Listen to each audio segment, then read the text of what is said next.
Let's pay homage to the lineage gurus. Homage to the Venerable Monk Liaoming. Homage to Master Sakya Tsongkhon. Homage to His Holiness the 16th Karmapa. And homage to Master Thupten Dorshi. Homage to the three jewels of the altar.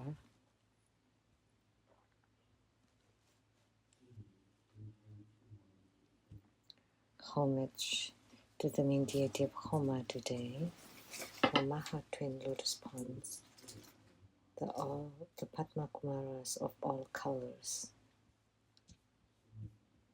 Sumu, Ramchan Katsu, Tultan Siddhi, Tultan Kama, all Dhamma masters, Dhamma lecturers, Dhamma teachers, Dhamma instructors, Dhamma tutors, temple and center directors, and all disciples present here and over the internet. Good afternoon, everyone. How do you do?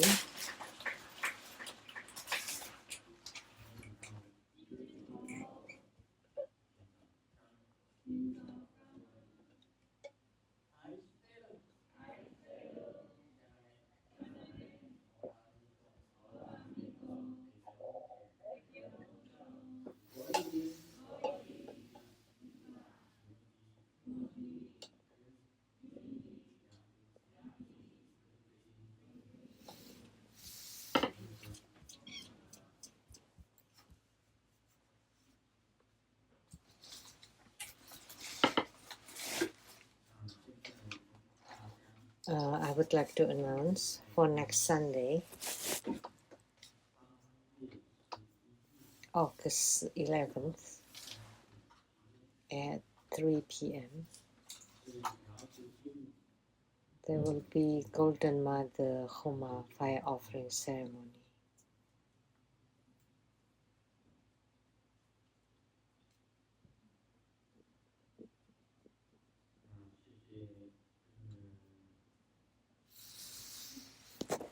Thank you to Rainbow Temple, Master Lian Yan, Master Lian Xi, Lian Qing, Lian Wan,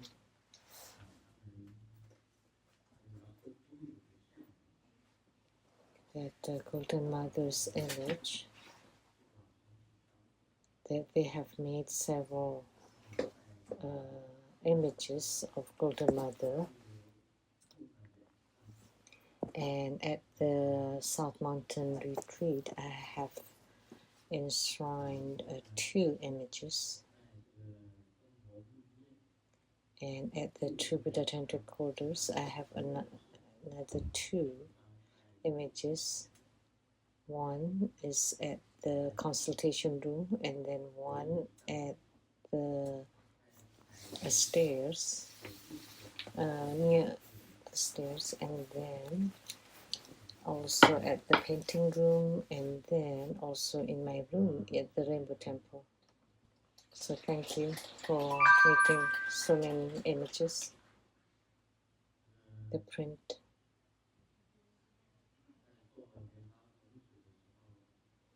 When I was performing Padma Kumara during this ceremony,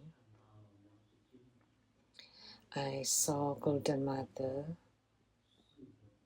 and also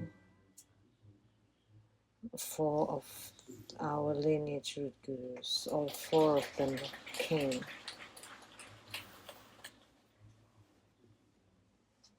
Including my own mother. My mother, the 4 lineage gurus, and Golden Mother all came.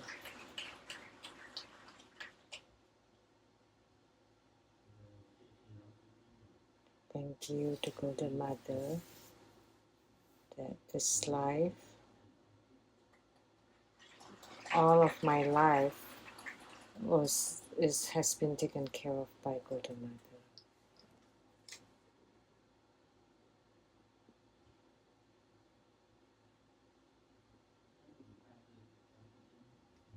So next Sunday there will be Golden Mother Homa.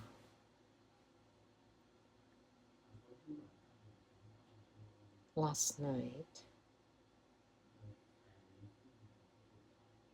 we talked about Badu deliverance during the Rainbow Temple's Homa, and then those that have not Badu delivered followed me home to South Mountain Retreat, and I had to find a way to help them. So South Mountain Retreat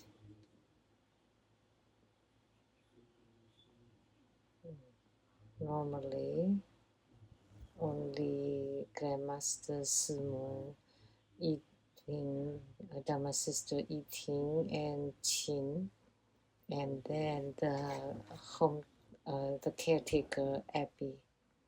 Just this few people, but the South Mountain Retreat is always fully packed with visitors.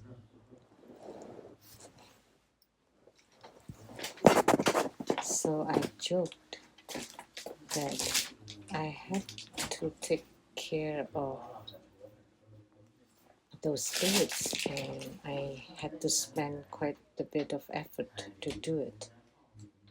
So logically, the Rainbow Temple should share the half of their registration donations for me, and they knew I was joking.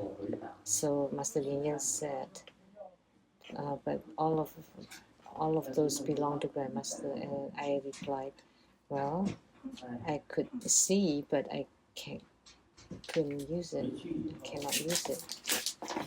And then back home, I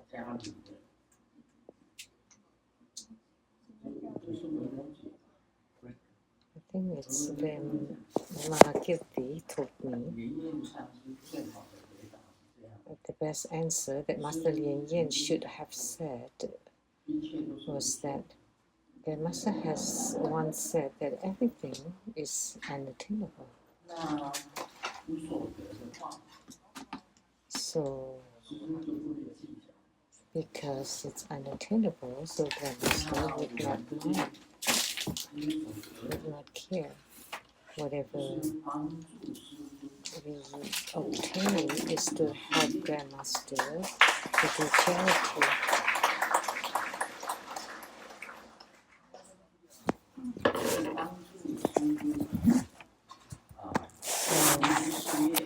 To help Grandmaster to do body work,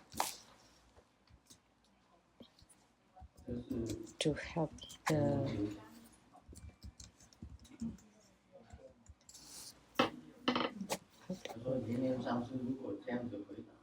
that's spoken by Vimalakirti.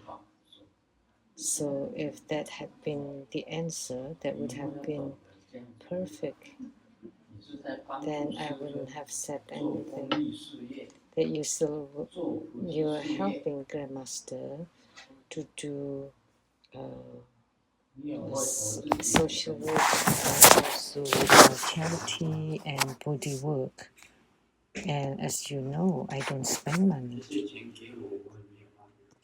So even if you give me those money, I would not spend it because I never spend any money.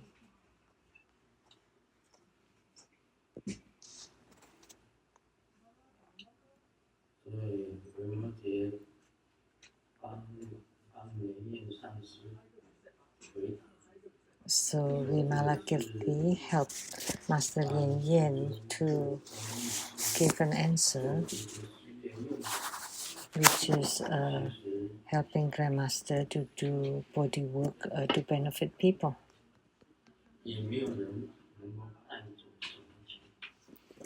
For public welfare, because nobody can bring any money with them anywhere. That would have been the best answer.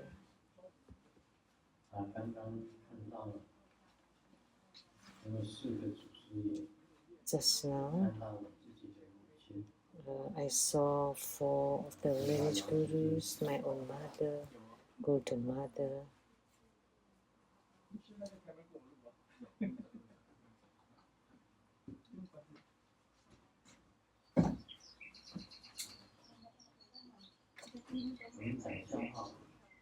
Let me share a joke.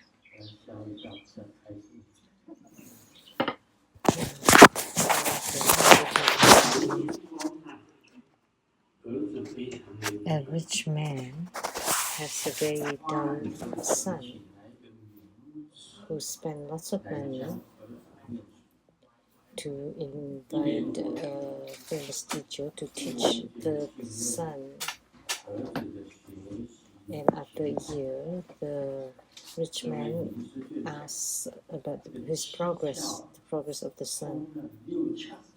And the teacher said, out of 7, 6 passed. This is actually a Chinese idiom. So the rich man was very pleased and gave a lot of money to the teacher.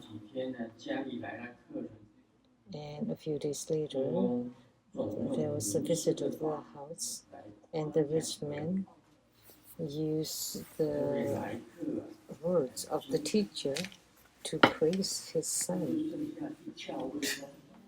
But the visitor knew that one is not understood, which means like none of them. It's a Chinese idiom. So like this lens is understood.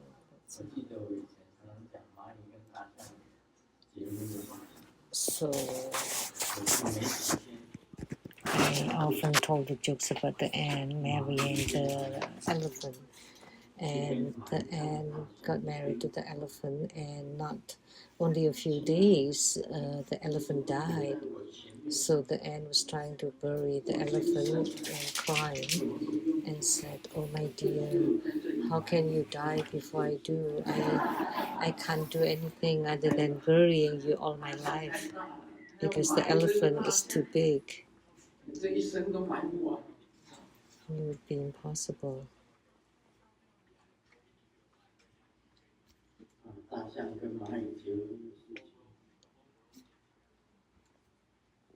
So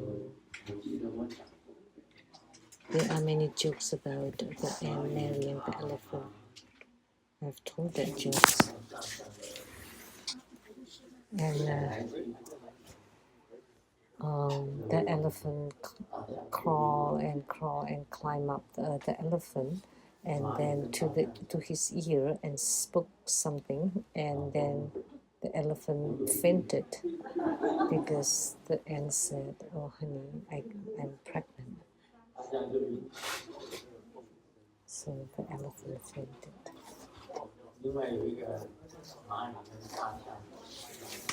And then another joke.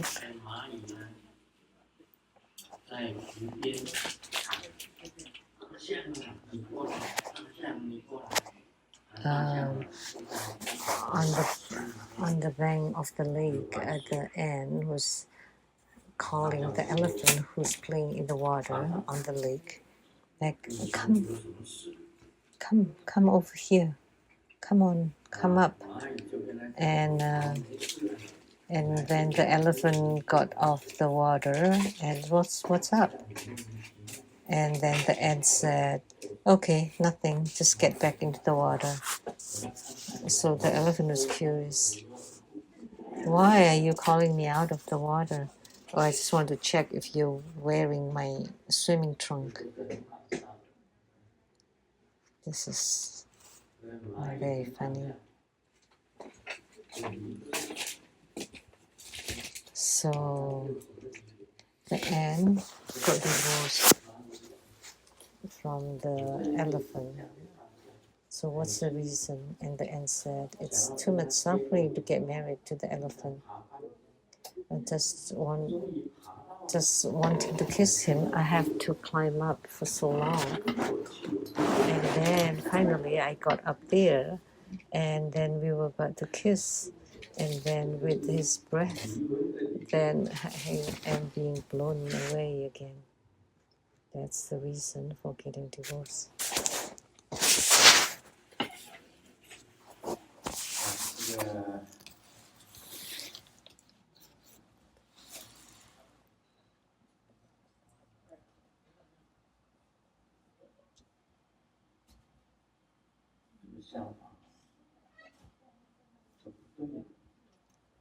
This joke is not right.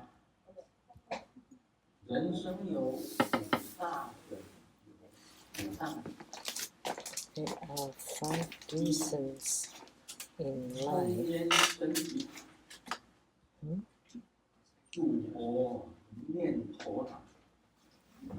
Smoking would give you good health, and gambling train your brain, and drinking you have no worries, and when you get in a fight you train your limbs and get bad training with bird.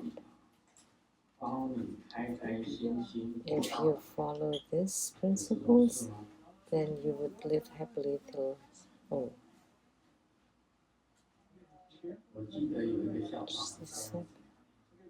I remember a joke.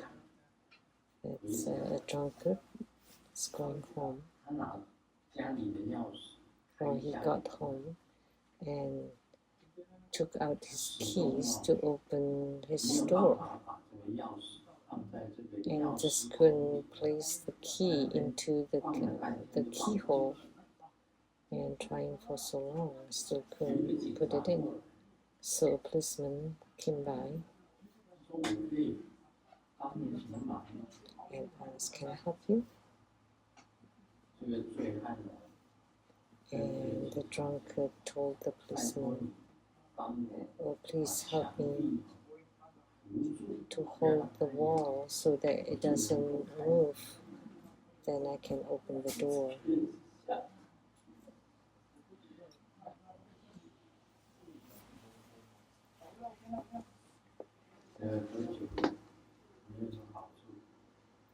There's no benefit in drinking, so Grandmaster also stopped drinking.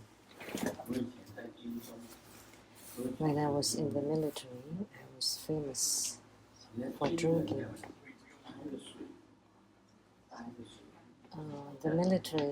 The people in the military would carry a water bottle, but for me, it's filled with wine.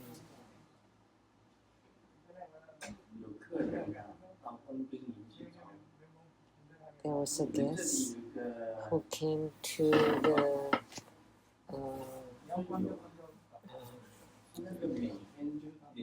dorm to look for me, and is there a survey engineer here that's always with a red face? So I drank that my face is always blush. When I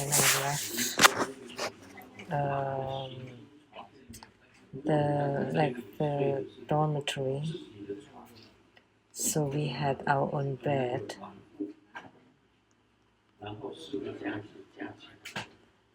So it's using canvas with 4 sticks to prop it up, and then with the mosquito net. So I was taking it down, and then under the bed there were all wine bottles.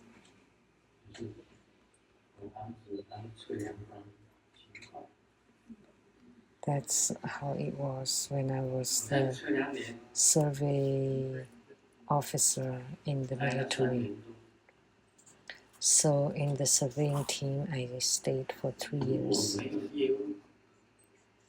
If there was no project, then I would go out and drink. And then when I got back to the dorm, I would be pretty drunk.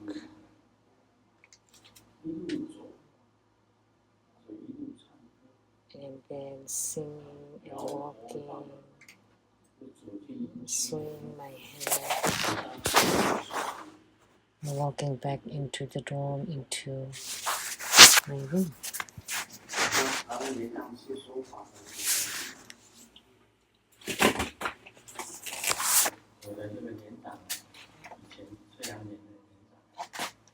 When I was giving a Dharma teaching at the Taiwan Temple,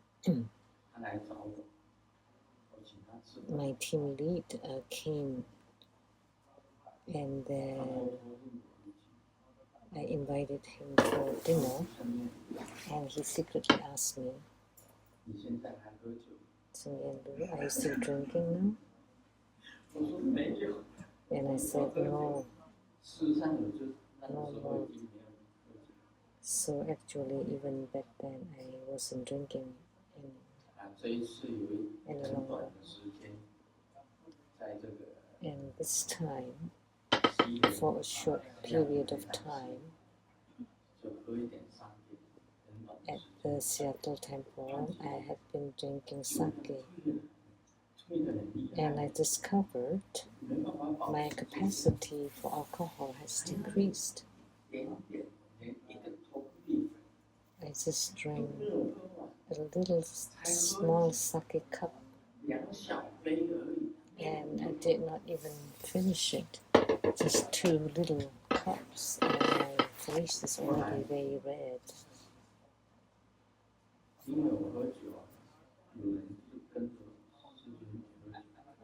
And because with my drinking, somebody copied me, a monk, ordained member, who copied me and drank every day. So it's not easy to be a guru, so I decided to stop. Because by me drinking, they also drink, and they're already ordained. And I asked, "How come you're drinking?" And they said, "Oh well, Grandmaster drank too, so we followed." So I stopped and started eating ice cream, and I felt very happy having some ice cream every day. And then when we got to the hospital, everything went out of range. And then the doctor asked, "What have you been eating?" "Ice cream." And then he warned me never to eat ice cream again. So now I stopped eating ice cream. The kitchen team, thank you to the chef Eva. She made ice cream without any cream, so it's like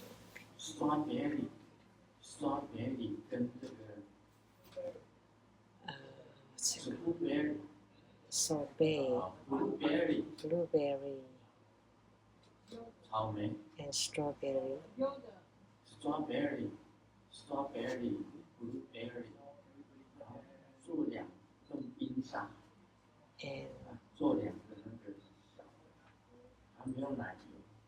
And without cream, without fat, so I can eat that. So that's what I eat at the Seattle Temple. We can call it ice cream too, I suppose, of sorbet. Too many restrictions in the human life.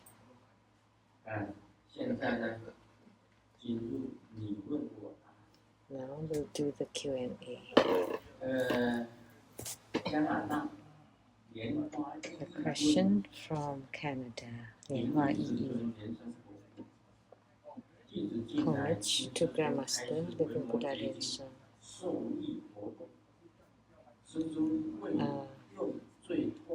I have benefited greatly from listening to Grandmaster's exposition on the Vimalakirti Sutra.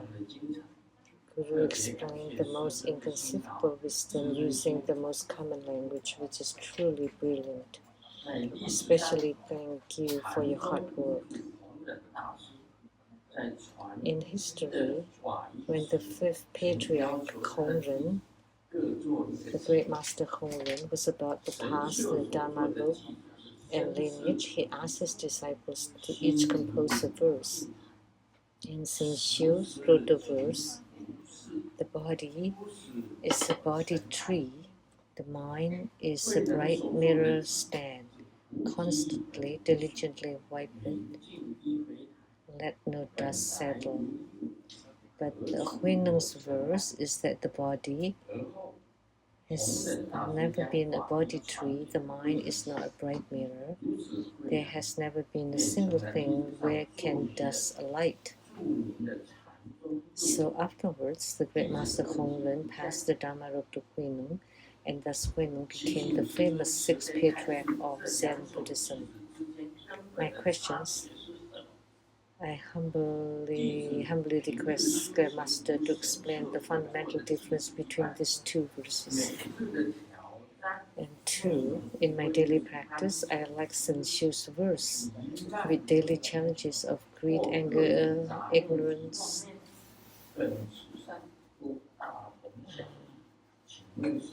arrogance, doubt, regret, distracting, delusional thoughts, which is quite similar in nature. So, Grandmaster, how can we cross the gulf between these two verses? The difference between these two verses. What the verse written by Senshu was about existence, and the verse written by Huineng was about emptiness. One is emptiness and one is existence. It says by coincidence that the Vimalakirti Sutra is talking about this. Why don't you just listen to the teaching later? So the fundamental difference, Senshu was talking about existence and Huineng was talking about emptiness.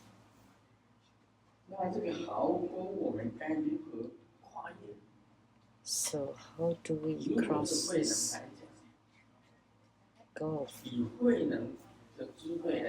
between these two verses? But for Huineng, with his wisdom, there is no need to cross. Not crossing is the same as crossing. But if according to Senshu, then you should just make a big step. You just run from far away and then jump over it. Senshu would say that. Then you would be able to cross it. But Huineng would say there's no need to cross it.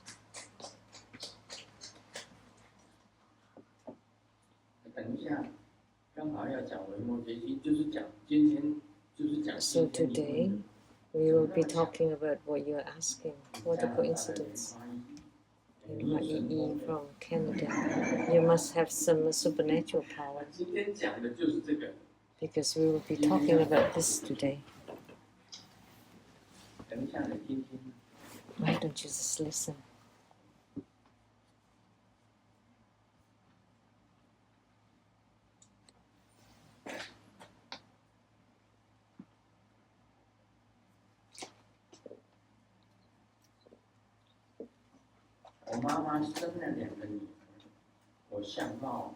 My mom gave birth to two daughters. I look very ordinary, but my younger sister is very beautiful. So I asked my mom, "You're so unfair." And my mom replied, "Well, you know, at first I had no experience, no knowledge. So that's why I gave birth to you. And then later on, I had experience and knowledge. So your younger sister is more beautiful. Because there is a difference. Because experience makes a difference."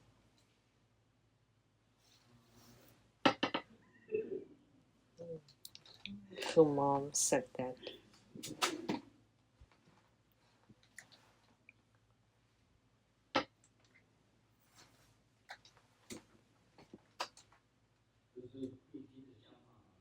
This is a joke about Hui Jun. Some people say my butts are huge. That's so funny. That's not a big butt, but that's it's settling in the world. So today is the first day of the ghost month, the 7th month. On the 1st of the 7th month, we say that the gates to the ghosts open. So we should burn some paper, money, and offerings to hell beings, because in the future when we go to hell, then we have some brothers to take care of us.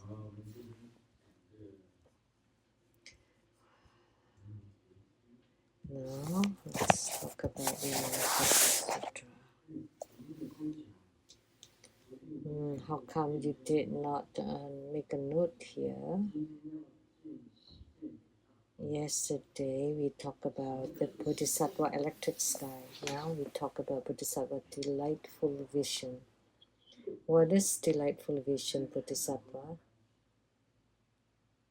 So everyone would be pleased to see this Bodhisattva. This Bodhisattva like sentient beings. This Bodhisattva is very pleased to see sentient beings, and sentient beings are always also very happy to see him.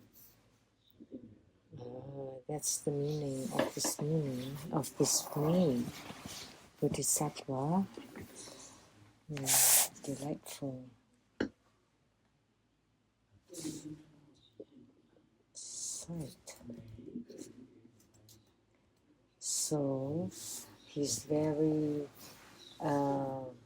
delighted seeing sentient beings, and sentient beings are also very delighted to see him.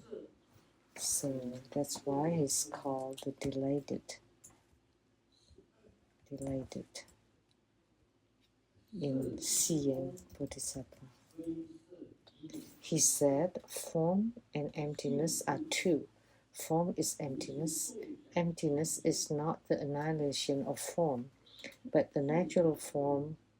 The nature of form is inherently empty. Similarly, sensation, perception, mental formation, action, and consciousness and emptiness are two. Consciousness is emptiness. Emptiness is not the annihilation of consciousness, but the nature of consciousness is inherently empty. Those who thoroughly understand this enter the Dhammacakkhana duality. The whole article is the same way. So Bodhisattva, delighted in seeing, said, form and emptiness are two. Form is form. Existence is existence. And emptiness is emptiness. So this form does not necessarily represent a beauty or ugliness. This form means existence.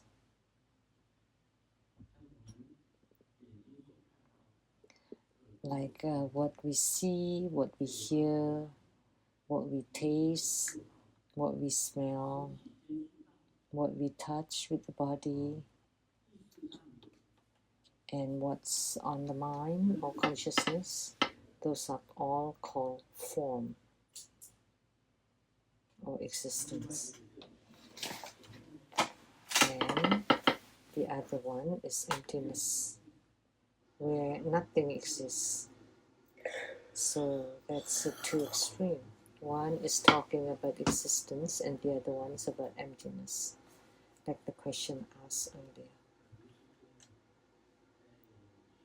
One talked about existence, the other one talked about emptiness. Grandmaster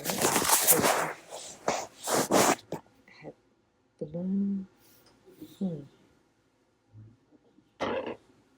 自己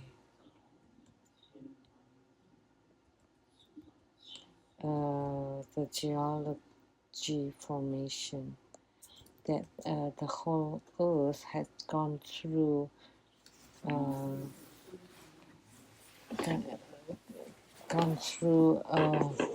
a transformation over seven times, that you can dig some seashells or fossils of the seashells in the mountains. How come? Because the seashells should have been in the ocean. How come they are at the peak of the mountains? Because millions of years ago, that was the bottom of the oceans. So once you learn about this, you would know.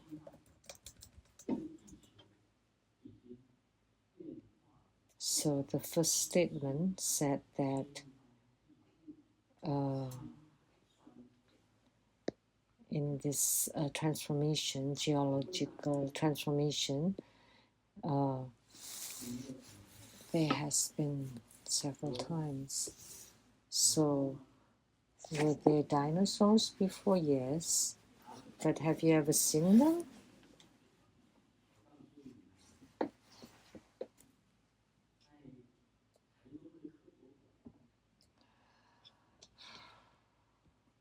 In the Science Museum in Taichung, there was man-made dinosaurs.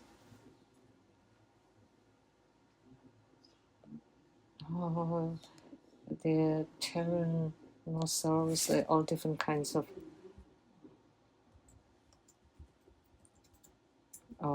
dinosaurs. The dinosaurs that can fly.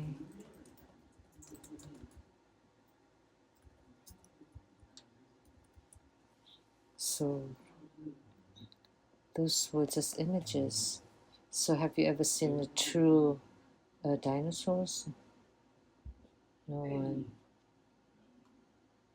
In the movies, of course, those were fake. Nobody has ever seen the real dinosaurs. But at my house, I have a dinosaur egg. Do you believe it? Master Dianqi, can you provide the witness? Yes. There's a dinosaur egg. It's huge.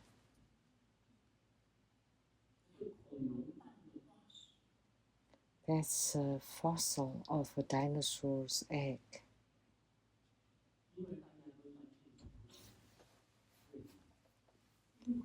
And everybody believes in the existence of dinosaurs because they are fossils. But that's from millions of years ago, or thousands. So that's the transformations of the earth.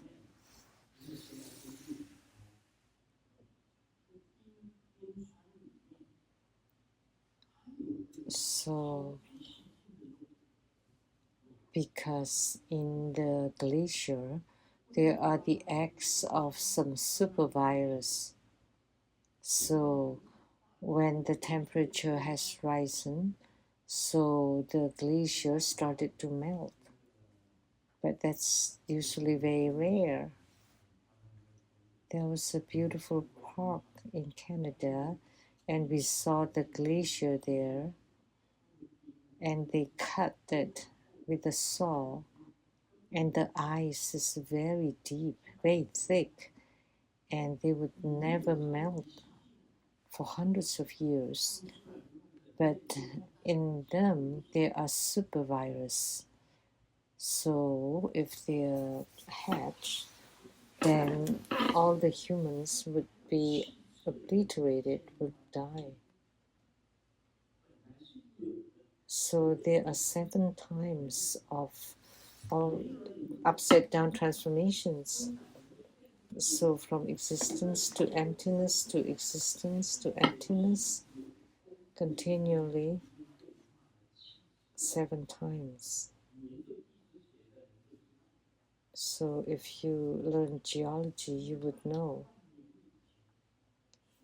Millions of years ago, things from millions of years ago, you can still find. Like the dinosaurs, nobody ever seen it, but they did exist.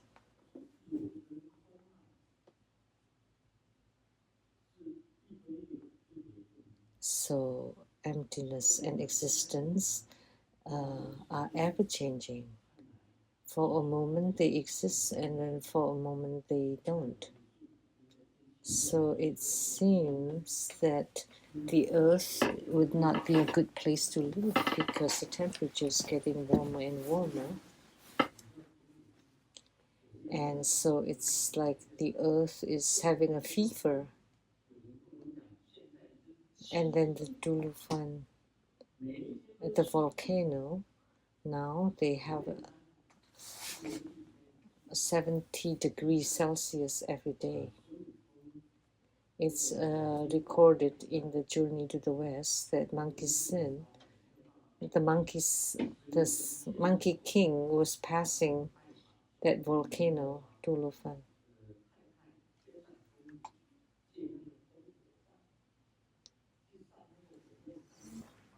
So he borrowed the fan from a lady in order to pass by. So now it's 70 degrees in that area. So anything can live at that temperature.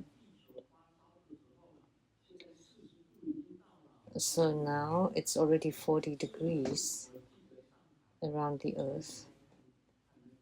I remember in Shanghai, it's already 40 degrees a few days ago. In Taiwan, 37 degrees Celsius, all this.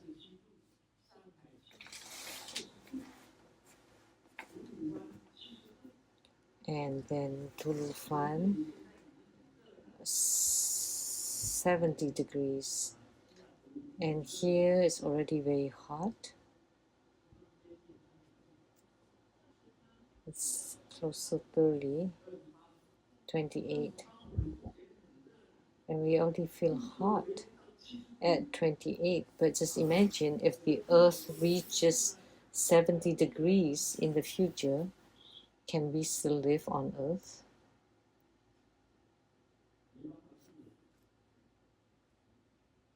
It's impossible for humans to live. And at such a time, what will happen?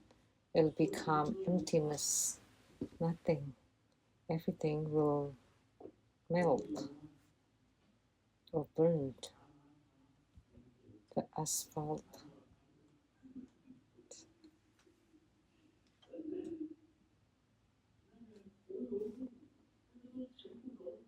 Like the asphalt road will be melted. You wouldn't be able to drive or walk on it. Everywhere there would be fire. So at such a time, the earth would become the fire heaven. Would there be anything? No. So what is it that you're trying to cross? Just save it.